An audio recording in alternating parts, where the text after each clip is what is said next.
I started my solo YouTube career on August 28th, 2024, and so far I've posted 10 videos and have 123,000 subscribers. So it felt like the right time to do a little Q&A. Shout out to all the IG buds who asked me questions over the weekend. I appreciate you. Let's get into it. So this is my very first camera, like not the family camera, my camera. I remember getting this for my birthday one year, and in the card my parents wrote, "Don't forget us when you get to Hollywood," which obviously I don't live in Hollywood, but I did make an entire career out of using cameras just like these, which is some pretty cool foreshadowing. What? All this shooting and it's the wrong cable. What the heck? Do I even have the right cable for this camera? Oh God. Is it this one? Oh yeah. Back to it. This is incredibly exciting. So when I got this camera, I began filming everything with it, but especially myself, and I just got more and more comfortable speaking to a lens. But if I were to start today, I would do the same exact thing. Force yourself to be in front of camera, and it's gonna be cringe, I promise you that, but the more you do it, the more you'll learn to love yourself in that space. And I read this tip in a newsletter I've subscribed to called Orbit for Creators. It suggests that every day you just film a 2-minute video of yourself talking, because over time you're gonna naturally get better. And pro tip, if someday you do become some sort of online personality, you're gonna have incredible video resources to tell a story of your progress with. Always collect video resources. Welcome to my little setup. I like to keep the camera close to me because I want to be able to adjust it without having to like get up. For me, that typically means I'm shooting around 24 millimeters. I usually put this mic on some sort of boom pole so that it's more directed at my mouth. Today I'm doing a lot of run and gun work, so to keep it simple, I just mounted it right to the camera. I always put the camera I'm testing, so long as it's good for video here, to put it into my normal workflow to see how it compares to everything else that I use.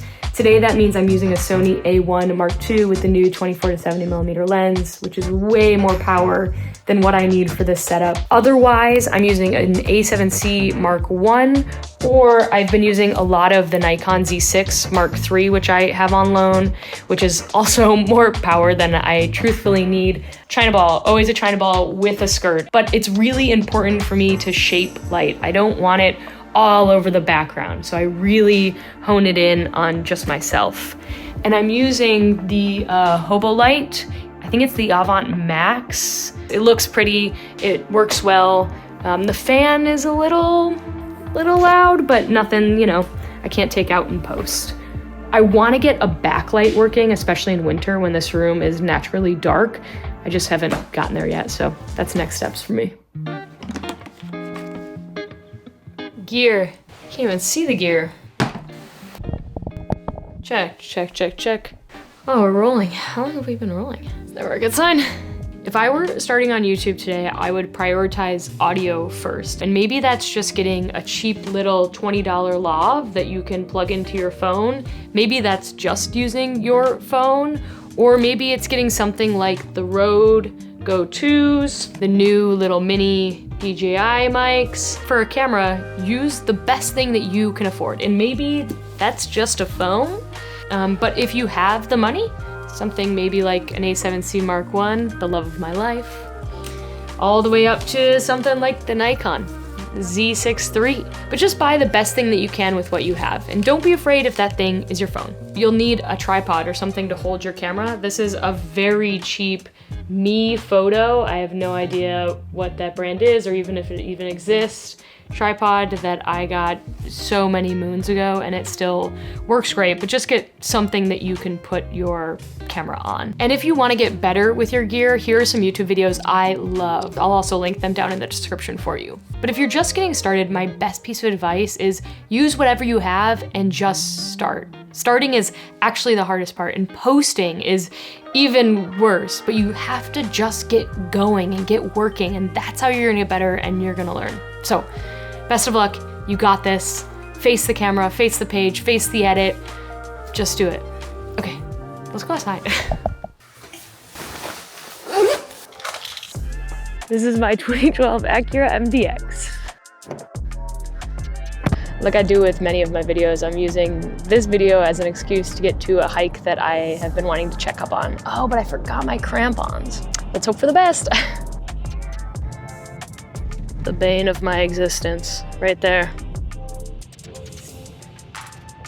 So if you watch my video about the iPod's camera, you know that a year and a half ago, I moved 3 hours north of New York City to quite literally the middle of nowhere. But it was a really tough move for me because I loved my little apartment that I lived in and I knew that city really well, but mentally I needed a break and truthfully I got priced out. But what you don't know is that my partner Hannah kept her apartment with a roommate down in the city, so I still find myself down there quite frequently. Truthfully, more often than I'd like to. So when I'm here, I'm in the city, and when I'm here, I'm up in the country. I don't know if it's sustainable long term, but Hannah's a city rat and I'm a country mouse, so it's just kind of what we're doing for now to make sure that each one of us is fulfilled. We made it. The biggest difference between living here and living in New York City is definitely the lack of cell phone service. When I first moved up here, I would go on walks and I would just instinctively be pulling out my phone all the time, even though my phone couldn't do anything for me. It didn't have any service. And not having service has really made me realize just, oh my gosh, how impulsive I am with my phone use. It's been incredible to bring down a bit.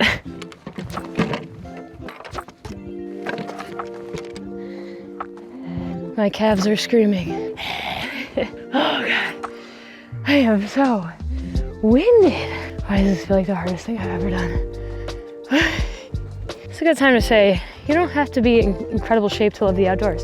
In fact, I think most people are not in incredible shape. They just like the outdoors. And that's me. My Lord. The other thing that I learned is that I don't really need ANC. Pretty quiet around here, which leads me to another question. Now, I would not recommend these earbuds to everybody because I do believe that ANC is important for most people, but the nothing ear opens have been incredible and my go-to for the last month or so. The hook design is very comfortable for me and feels incredibly secure on my ears. The Bluetooth multi-point is some of the best that I've experienced in wireless earbuds, and their EQ controls are incredible. Not to mention, they have pretty solid battery life, and the case looks pretty good sitting on your desk. And then this is probably too much information, but wearing closed earbuds in my ears for 8+ hours a day, every day, was starting to make my ears a little bit waxy, so I've been embracing the open air design. Oh yeah. Ta-da! Yes, I am a lot happier now, and it turns out that this is sustainable. For now. I'm 3 months in, and I am making now as much as I was when I left The Verge, which is super cool. And I just gotta keep grinding and hope that I can keep that up.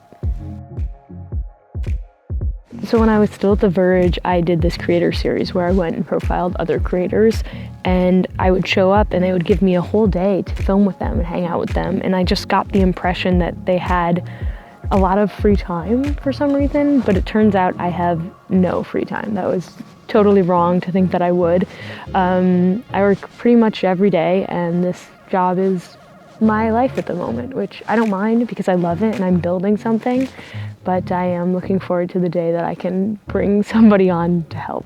All right, the Osmo ran out of card space, which means that it is time to go down the mountain. But there was one more question I didn't get to up there, which is this. I mean, how could I not be doing well? I have a play button and a community that supports me. Yeah, I'm doing incredibly well. That being said, I am kept up at night more than I ever have been before because I've never had this much pressure put on my creativity. I just put new snow tires on this car, and when I tell you I feel like way too confident in the snow, that's really hot. Okay, there's a few questions I wanted to get to, but I'm running out of time, so I'm gonna do them rapid fire so I get to as many as possible. First, 7 years at The Verge did me real well because most companies know who I am and have my contact, and if they don't, I hunt them down. I have a really exciting idea for the spring when the weather turns. It involves an e-bike, solar panels, and 450 miles of bike riding. It's gonna push me well out of my comfort zone in more ways than one, and I'm so excited. AI is an incredible tool, and I think that if you're not using it in some way, find a way to use it. It can be very helpful.